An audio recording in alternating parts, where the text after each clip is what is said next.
విష్ణు సహస్రనామ స్తోత్రాన్ని చేసేటటువంటి వారు ఏ నియమం పట్టించుకోవడం కోసమో విష్ణు సహస్రనామ స్తోత్రాన్ని విడిచిపెట్టేయమని చెప్పలేదు. నేను స్నానం చేసి చదువుకుంటానండి అంటే వద్దు అని నేను అంటలేదు.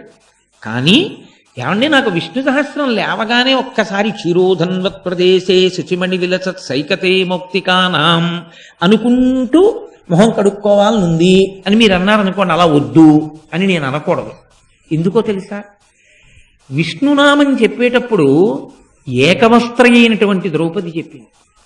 ద్రౌపదీదేవి మహాభారతంలో సభకి ఈడ్వబడ్డప్పుడు ఆవిడ రజస్వలా దోషంతో ఉంది, ఏకవస్త్రగా ఉంది ఆవిడ.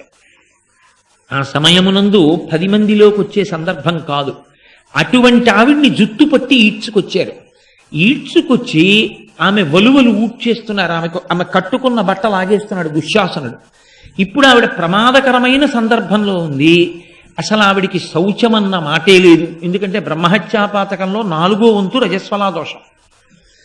భాగవతం జరిగితే మీకు అర్థమవుతుంది అది ఎందుకు వచ్చిందో అలాగా. కాబట్టి రజస్వలా దోషం ఉన్నవారు అసలు దేనికి పనికిరారు, అసలు చూడడానికే పనికిరాదు. కాబట్టి అటువంటి రజస్వలా దోషంలో ఉన్న వ్యక్తికి రక్షణ ఎవరిప్పుడు? మరి ఇప్పుడు నేను ఏమీ చేయకూడదు అంటే మరి ఈశ్వరుడి యొక్క అనుగ్రహం ఎలా? ఆర్తితో ఎవరిని పిలవవలసి ఉంటుంది? ఆవిడ విష్ణువునే పిలిచింది అప్పుడు.